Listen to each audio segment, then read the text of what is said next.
Hello students, कैसे हो? तो बेटा फर्स्ट चैप्टर कंप्लीट हो गया था। आज हम चलेंगे सेकंड यूनिट के ऊपर। सेकंड यूनिट मींस कौन सी बेटा? काइनेमेटिक्स, जिसका वेक्टर हम कर चुके हैं पहले बेटा। ठीक है, तो आज हम करेंगे kinematics start.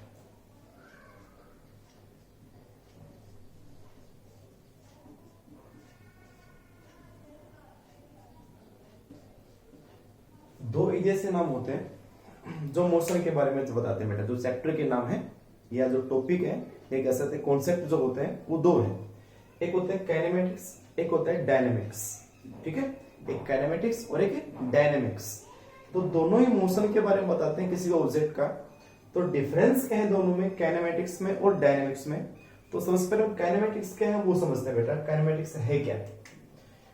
The study of motion of an object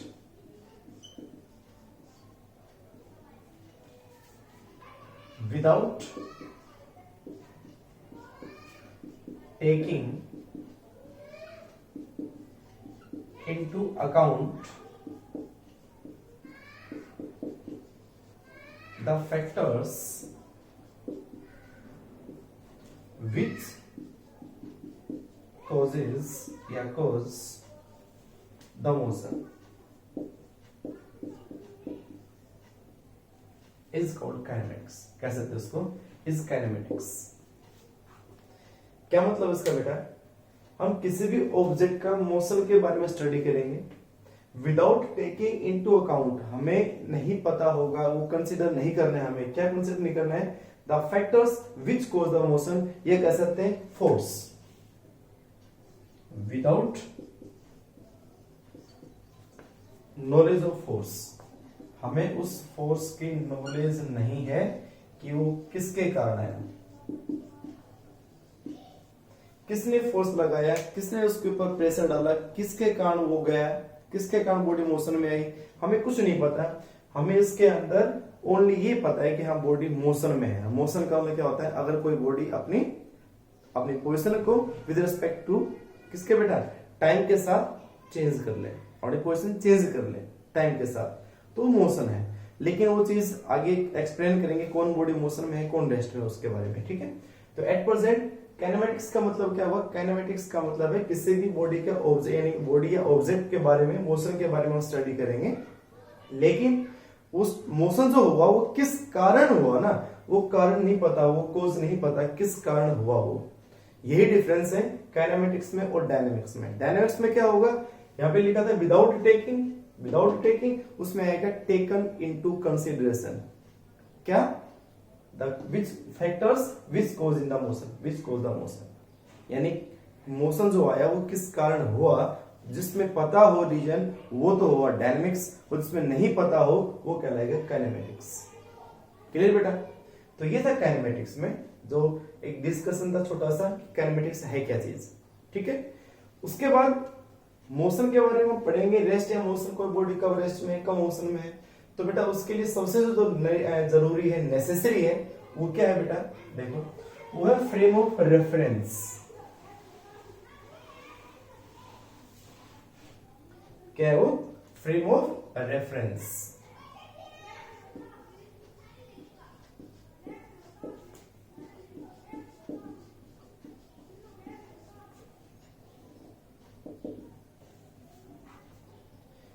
क्या पढ़ रहे हैं? मोशन एंड रेस्ट, बॉडी का मोशन और रेस्ट। कब बॉडी मोशन में है और कब वो रेस्ट में है। तो उसके लिए सबसे जरूरी क्या है? Frame of reference. तो फ्रेम ऑफ रेफरेंस है क्या चीज बेटा? देखो मैं एक छोटा सा एग्जांपल एक बताता हूं आपको। मैं ही कह सकता हूं, मैं खुद, मैं अपने आप को मैं मोशन में बोल सकता हूं, मैं अपने आप को रेस्ट में भी कह सकता हूं। कब? जैसे मैं चला हूं, ऐसे मैंने मूव किया, अब कहोगे सर आप मोशन में हो। नहीं, मैं ये कह सकता हूं मैं रेस्ट में भी हूं। कैसे? अगर मेरे साथ एक और आदमी हो जो कि बिल्कुल मेरे पैरेलल जा रहा होगा, बिल्कुल मेरे पैरेलल जा रहा होगा, मेरे के साथ एक डायरेक्शन में जा रहा होगा, एक स्पीड से जा रहा होगा, तो उसके रेस्पेक्ट में मैं अगर उसको ऑब्जर्वर मान लूं कि भाई वो क्या है, वो ऑब्जर्व कर रहा है मुझे, या मैं कहता हूं मैं ऑब्जर्व हूं, मैं उसे ऑब्जर्व कर रहा हूं कि वो रेस्ट में है, मोशन में है।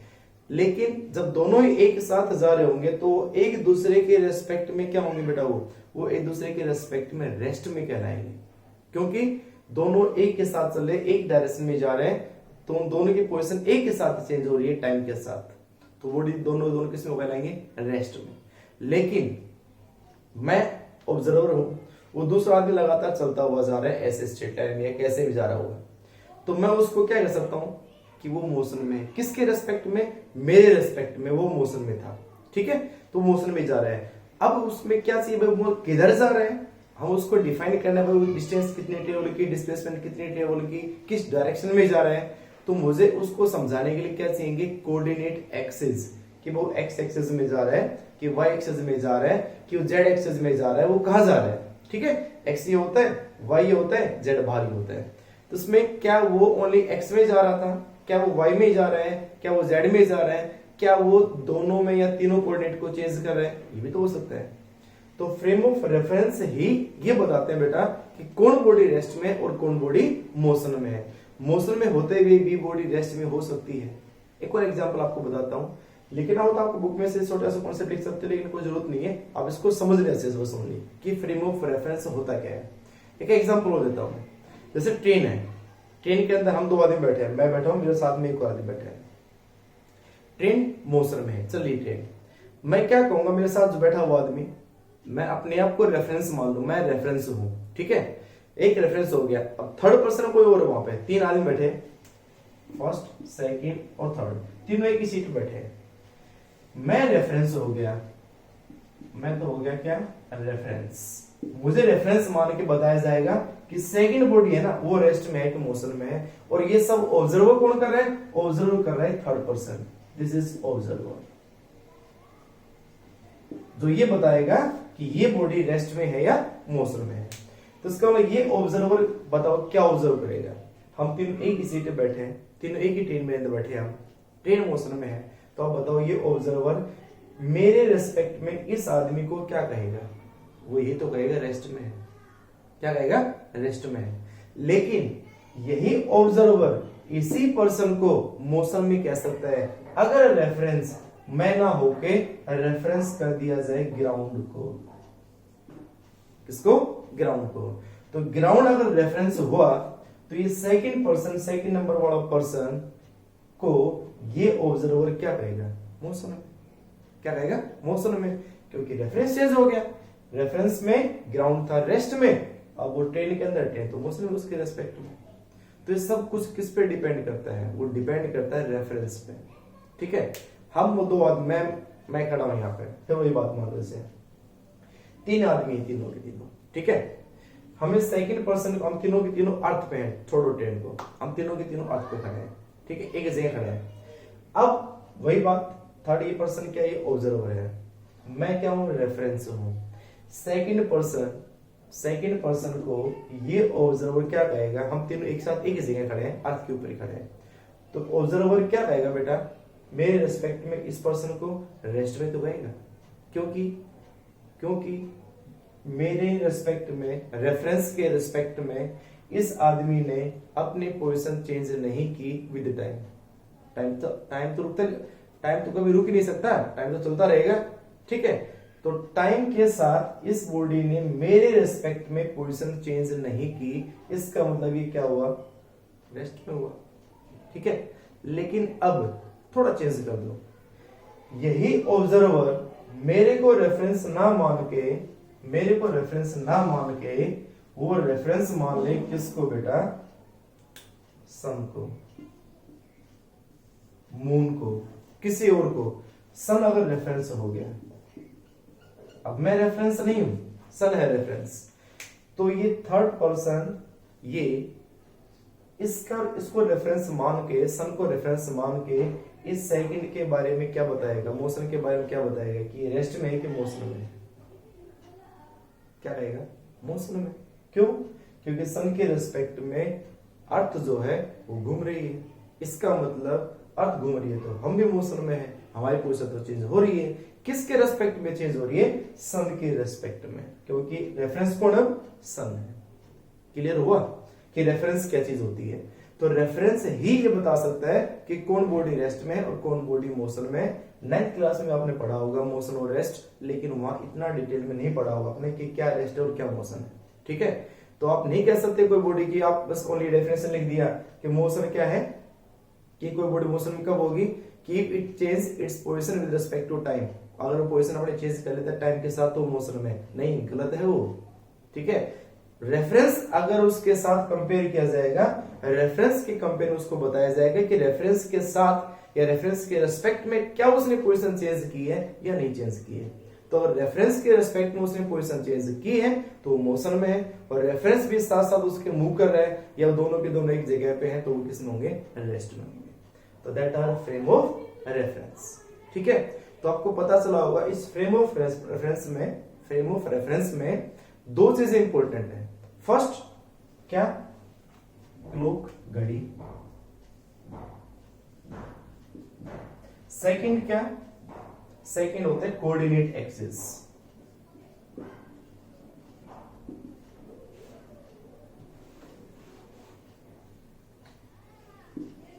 Coordinate axis. ठीक है, अब क्लॉक क्या काम है, अभी क्लॉक किसके पास होगी, एक क्लॉक क्या होगी, एक क्लॉक ऑब्जर्वर के पास होगी, जो ये दिखाएगा टाइम चल रहा है कि नहीं चल रहा है। कोऑर्डिनेट एक्सिस वो ऑब्जर्वर देखेगा कि भाई उस रेफरेंस के रेस्पेक्ट में वो किधर जा रहा है। उसने रेफरेंस आदमी खुद मानेगा, ऑब्जर्वर खुद मानेगा कि भाई ऑब्जर्वर मैं हूं, मैं उस रेफरेंस के रेस्पेक्ट में बताऊंगा कि भाई वो वहां से उधर गया कि वहां से उधर गया, वो रेफरेंस के रेस्पेक्ट में। तो उसके कोऑर्डिनेट एक्सिस, कौन कौन से कोऑर्डिनेट एक्सिस चेंज होते हैं। तो दो इंपॉर्टेंट थिंग्स होती हैं फ्रेम ऑफ रेफरेंस में, क्लॉक यानी कि टाइम के साथ पोजीशन चेंज हो, कोऑर्डिनेट एक्सिस कितनी पोजीशन चेंज हुई है, किधर पोजीशन चेंज हुई है, किधर वो मूव कर रहा है। क्लियर, तो आपको अगर नोटबुक में उसको लिखना है तो थोड़ा बहुत इसमें जो मैंने एग्जांपल्स बताए ये आप उसमें लिख सकते हो। ठीक है बेटा, तो मेरे ख्याल से क्लियर हो गया होगा कि what is the frame of reference. Clear, ठीक है। उसके बाद हम मोशन के बारे में अगर पढ़ते हैं तो मोशन के 3 टाइप होते हैं, 3 टाइप के मोशन होते हैं, 1D 2D एंड 3D। तो types of motion means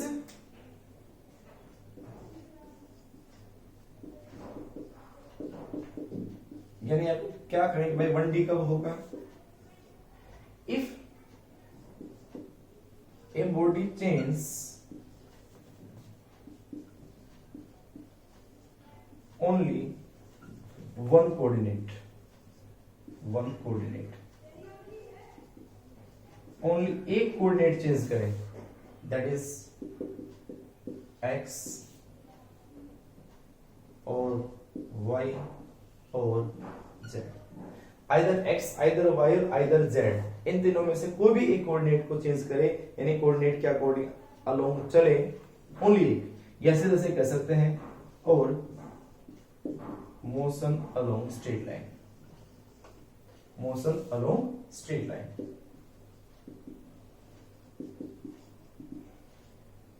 Then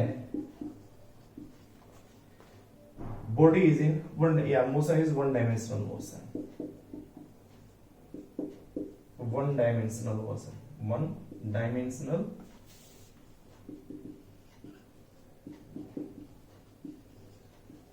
motion, 1D कहते हैं इसको, 1D। ठीक है, if the body change only one coordinate, कितने में से 3 कोऑर्डिनेट में से ओनली एक कोऑर्डिनेट चेंज करे और मोशन एक स्ट्रेट लाइन में हो तो देन मोशन इज 1D, वो वन डायमेंशनल मोशन कहलाता है। तो स्ट्रेट लाइन में अगर आपको कोई भी मोशन स्ट्रेट लाइन में होगा तो कौन सा डायमेंशनल होगा, वन डायमेंशनल होगा। ठीक है, ऐसे ही लिख देना इसको बेटा अच्छे से। ऐसे ही हम इसमें ये कह दें नंबर 2, नोट करना बेटा। फिर आ जाए नंबर 2, नंबर 2 में क्या, if a body change only two coordinates,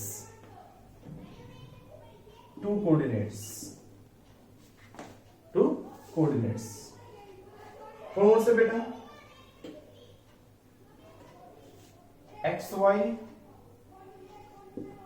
Y z और लिखना, एक्स वाई और वाई जेड और एक्स जेड। ठीक है, और मोशन इन प्लेन और motion in plane.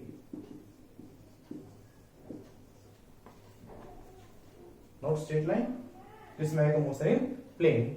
Then motion is one dimension के बजाय ये क्या हो जाएगा, two dimensional, two dimensional motion. कि अगर कोई भी बॉडी चेंज करे दो कोऑर्डिनेट को, तीन में से आइदर एक्स वाई प्लेन में जाए, आइदर वाई जेड में हो, आइदर एक्स जेड प्लेन बोलते हैं इसको, तो दो कोऑर्डिनेट्स हो जाते हैं उसको प्लेन बोलते हैं। तो this is motion in plane. Two dimension वो क्या कह सकते हैं हम, टू डायमेंशनल मोशन को हम कह सकते हैं मोशन इन प्लेन। क्लियर। तो हम इसका अगर एग्जांपल की बात करें, आपको एग्जांपल बताओ टू डायमेंशनल मोशन के, तो सीधा सा एग्जांपल है, अगर मैं अर्थ के ऊपर ही रह के मैं टेढ़ा मेढ़ा ऐसे चलूं, या हम जॉगिंग करें पार्क के अंदर, या क्रोलिंग, क्रोलिंग मीन्स रेंगे, कौन बेटा जो इंसेक्ट होते हैं उनके बारे में बात कर रहा हूं मैं। जंप करता हुआ नहीं, ओनली क्रोलिंग करे मीन्स क्या करे, रेंगे बस ओनली वो। तो टेढ़ा मेढ़ा अगर वो इंसेक्ट क्या करे, रेंग रहे अर्थ के ऊपर, तो क्या कितने कोऑर्डिनेट चेंज करेगा, दो ही तो कोऑर्डिनेट चेंज करेगा। ये एक्स हो गया, ये जेड हो गया। अगर इसको जेड माने तो ऊपर तो जाएगा नहीं वो, अरे ऊपर तो जाएगा नहीं वो, तो कितने चेंज भी होंगे, दो ही कोऑर्डिनेट्स। तो अगर कोई भी अर्थ पे रह के टेढ़ा मेढ़ा चले, कैसे भी घूमे वहां पे, लेकिन जंप ना करे, फिर से बता रहा हूं, स्पेस के अंदर मूव ना करे, बस वो ओनली अर्थ पे रह के वहां पे वो चलता रहे, चाहे कैसे भी चले, स्ट्रेट नहीं जाना चाहिए, स्ट्रेट जाएगा तो 1D हो जाएगा। तो क्रोलिंग करता हुआ चले या जिगजैग मोशन में चले, टेढ़ा मेढ़ा चले, तो टू डायमेंशनल मोशन कहलाता है। ठीक है, अब इसका एग्जांपल लिखना जरूरी है। नंबर थ्री क्या बेटा, keep body change all three coordinates,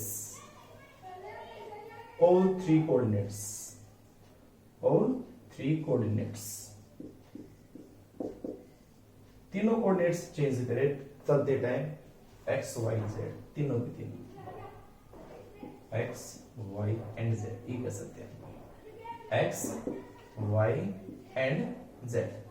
और हम इसको कहेंगे बेटा motion in space, motion in space। then motion is three dimensional motion, तो आपने नाम सुना होगा ना 3D picture.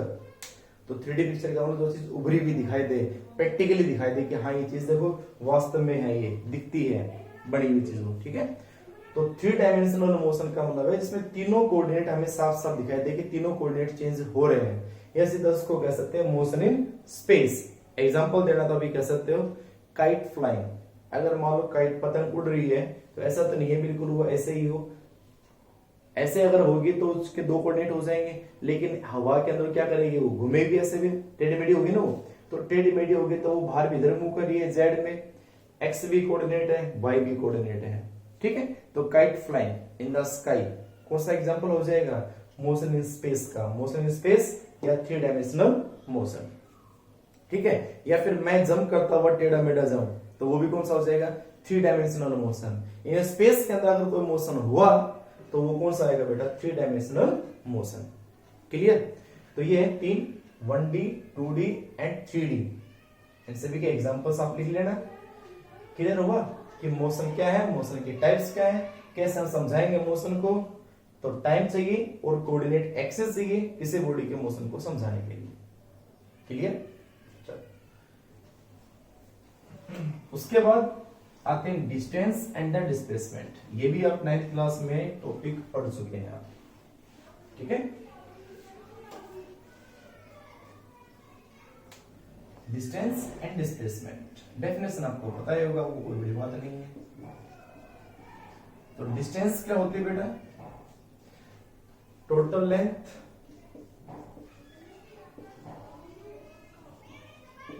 Of path covered by the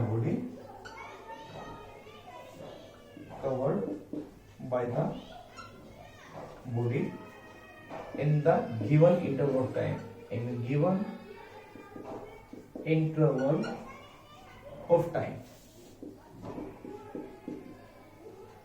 ठीक है, is called distance,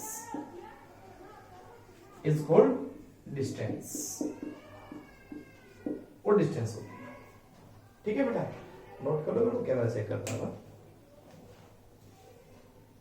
ठीक है, चलो, तो डिस्टेंस क्या होती है बेटा? Total length of the path covered by the body in the given time interval is called distance. Total कितना उसने पाथ कवर किया वो सारा का सारा नोट कर लो, सारा का सारा कैलकुलेट कर लो, वो कब क्या कहलाएगी बेटा? वो कहलाएगी डिस्टेंस। दूसरी डिस्प्लेसमेंट,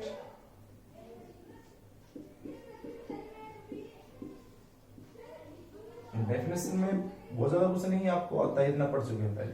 डिस्प्लेसमेंट क्या होती है? शॉर्टेस्ट पाथ होती है। Shortest path, shortest path between initial and final position, between initial and final position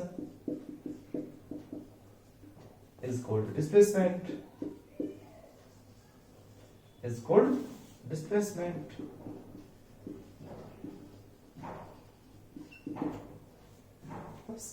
तो शॉर्टकट या shortest path between the initial and the final position क्या कहलाएगी? Displacement.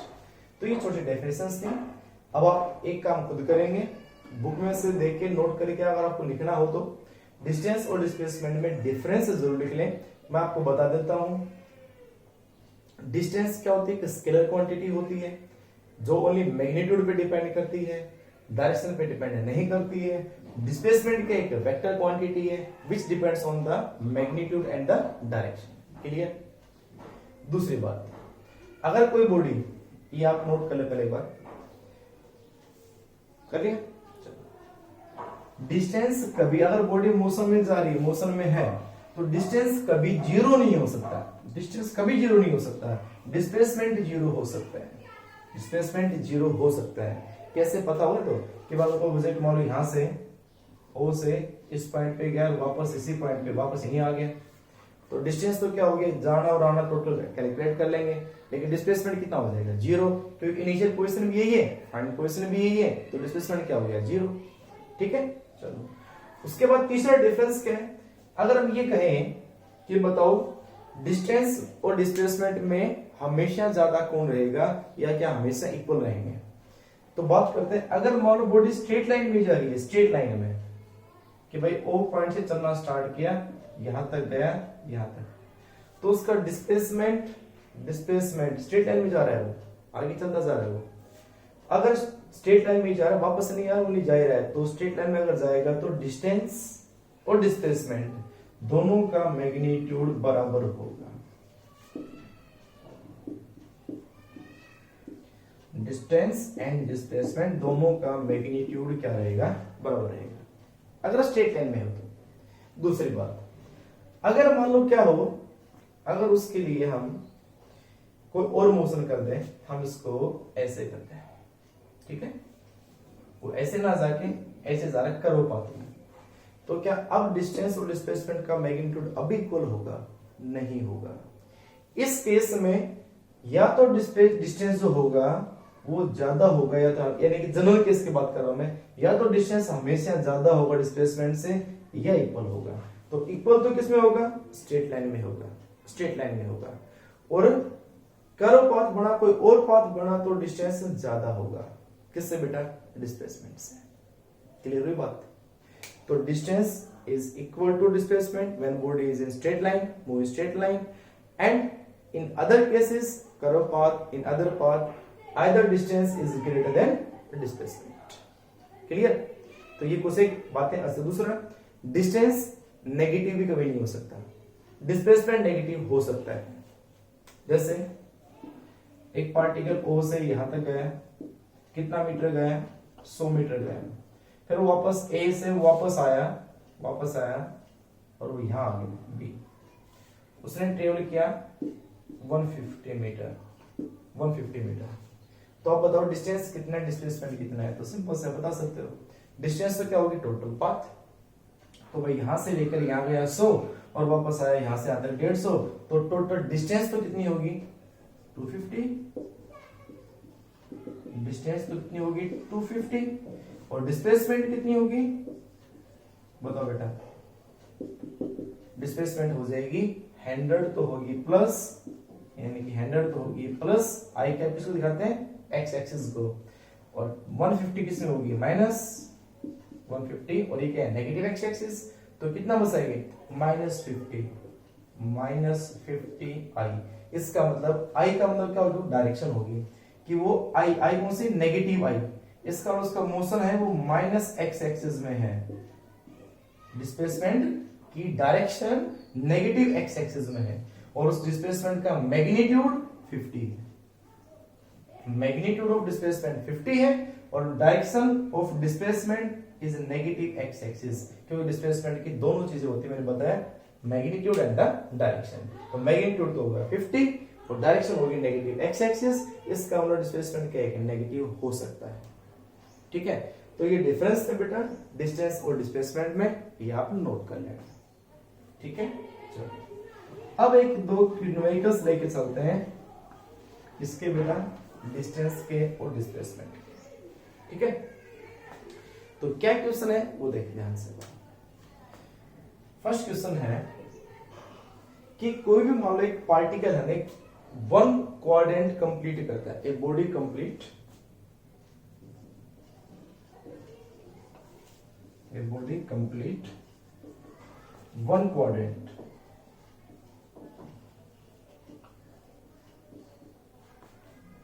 of a circle of radius 10 meter. Then what is displacement and distance covered by the particle? Then what is distance and displacement covered by the particle? Covered by particle. और एक main thing, ये तो बहुत आसान है, एक main thing क्या है, and what is angle made by displacement with x axis, x axis के साथ उसने कितना एंगल बनाया जब वो वन क्वाड्रेंट कंप्लीट करता है। ठीक है, तो क्या है बेटा इसमें ये है कि भाई मान लो ये क्वाड्रेंट हो गया, फोर्थ ऐसा होता है, one quadrant fourth, total 4 part होते हैं, तो 90 90 90 और 90 360 360 डिग्री कंप्लीट होता है, तो एक क्वाड्रेंट कंप्लीट करेगा वो। तो ये हो गया एक्स एक्सिस, ये हो गया वाई एक्सिस, उसने बोले एक क्वाड्रेंट कंप्लीट किया बस। तो ये ओ, ये पॉइंट मान लेता हूं ए, ये पॉइंट मान लेता हूं बी, और ये सर्कल रेडियस हो गया ना, सेंटर ओ हो गया, तो 10 मीटर ये हो गया, 10 मीटर ये हो गया। तो डिस्टेंस कितनी और डिस्प्लेसमेंट कितनी बताओ। तो डिस्टेंस तो हो जाएगा इसका कंप्लीट पाथ, तो डिस्टेंस तो कितनी आ जाएगी बेटा,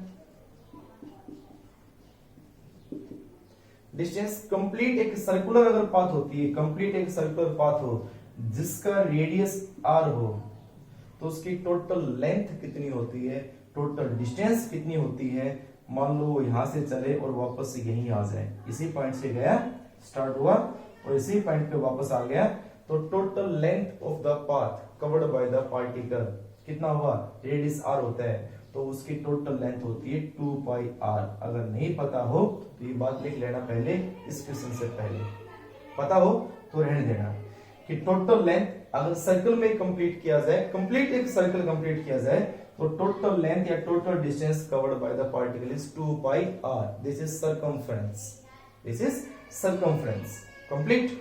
अब अगर बात की जाए इसका एक क्वाड्रेंट कंप्लीट किया जाए, ओनली बस एक हिस्सा, ये फर्स्ट क्वाड्रेंट हो गया, ये सेकंड क्वाड्रेंट हो गया, ये थर्ड क्वाड्रेंट हो गया, ये फोर्थ क्वाड्रेंट हो गया, तो ओनली अगर इतना हिस्सा कंप्लीट करे तो कितना बनेगा बेटा ये, तो टोटल 2 पाई r, तो चारों पद है, तो एक क्वाड्रेंट का कितना आ जाएगा 2 पाई r by 4, तो this is equal to 2 pi r divide by 4।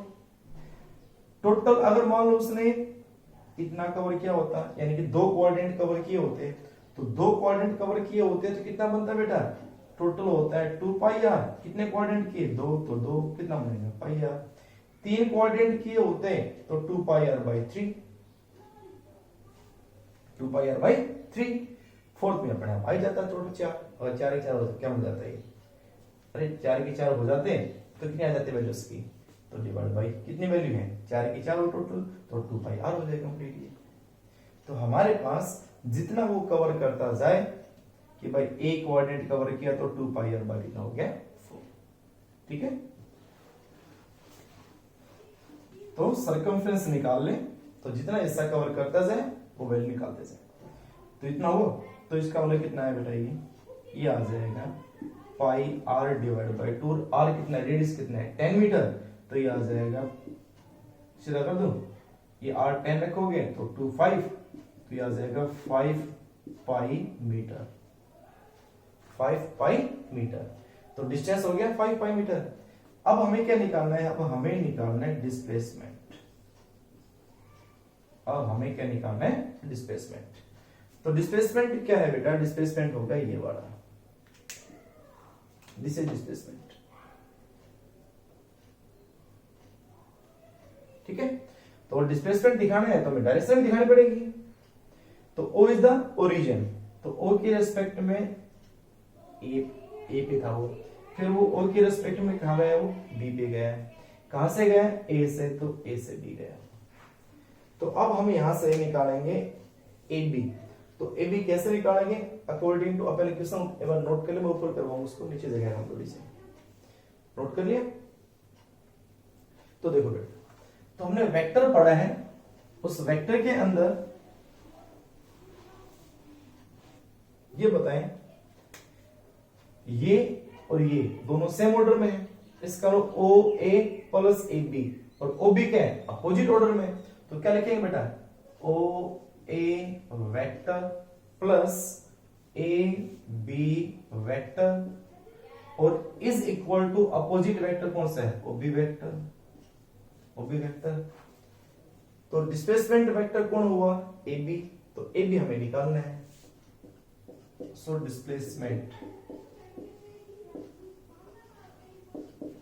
A B vector is equal to O B vector minus O A vector, यही तो आएगा। तो इसीलिए कई बच्चों, कई मेरे को बहुत कह रहे थे सर आप वेक्टर को पढ़ा रहे हो, पहले काइनेमेटिक्स बुक में, तो काइनेमेटिक्स करेंगे पहले, वो करेंगे। तो बेटा वेक्टर इसलिए मैंने पढ़ा है पहले कि काइनेमेटिक्स में भी वेक्टर यूज होता है अगर सही से पढ़ा जाए तो, है ना। तो इसका मतलब ओ ए वेक्टर फिर ए बी वेक्टर, ये दोनों सेम ऑर्डर में है according to triangle of vector addition. तो इन दोनों को ऐड करके इसके अपोजिट यानी कि इक्वल रखें ओ बी के, तो जब ए बी जो डिस्प्लेसमेंट होगा वो ओ बी माइनस कितना हो जाएगा? ओ ए। क्लियर? तो अब आप बताएं मेरे को ए बी वेक्टर कितना है? ओ बी का है वर्टिकल, वर्टिकल तो वाई एक्सिस में कितना है? 10। तो हम इसको क्या लिखेंगे? 10 जे कैप। वाई एक्सिस को क्या दिखाता है? जे, एक्स एक्सिस को आई कैप और जेड एक्सिस को k cap. That are the unit vectors which give the directions. तो ये डायरेक्शन होगी प्लस जे कैप, उसके बाद माइनस ओ ए 10 किधर है? एक्स एक्सिस में, एक्स एक्सिस का क्या आ जाएगा? आई कैप। तो ए बी वेक्टर जो आया वो 10 जे माइनस 10 आई, ये आया डिस्प्लेसमेंट वेक्टर की। अगर बात करें तो ये हो गया डिस्प्लेसमेंट वेक्टर। अब अगर इसका मैग्नीट्यूड अगर फाइंड करें, ए बी का मैग्नीट्यूड, तो मैग्नीट्यूड कैसे फाइंड करते हैं? मैग्नीट्यूड आपको सिखाया था मैंने। जे का जो कोफिशिएंट है वो कितना है? 10 है, तो 10 का क्या करो? स्क्वायर करें, फिर क्या लगाओ? प्लस, फिर इसका कोफिशिएंट कितना है? -10, इसका क्या करो? स्क्वायर करो, और क्या लगा दो? ऊपर अंडर रूट। ये होता है मैग्नीट्यूड निकालने का मेथड। तो ए बी वेक्टर का मैग्नीट्यूड जो हुआ 10 स्क्वायर 100, 10 स्क्वायर 100, तो ये आ जाएगा 200 अंडर रूट, और हम इसको कह सकते हैं कितना बेटा? 10√2 मीटर।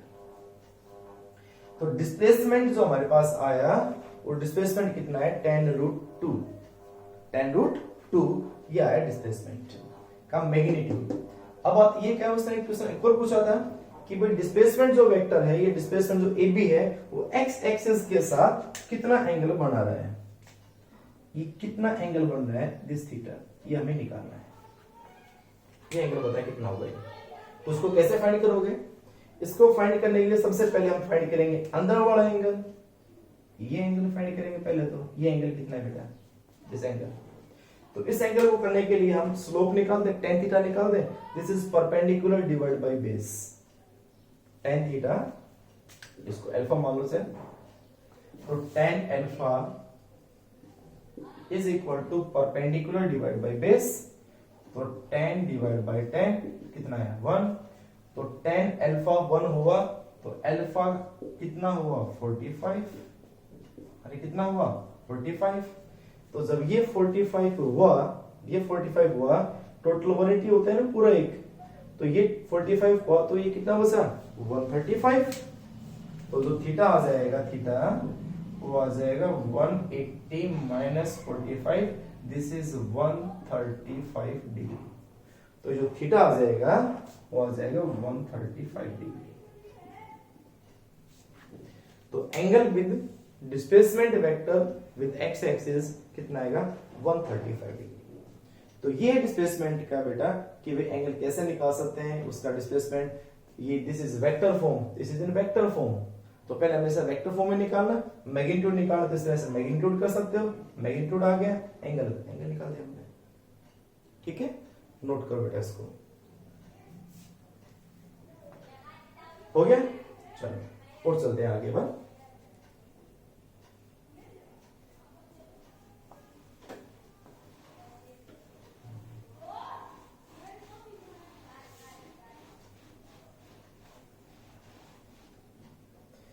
एक क्वेश्चन है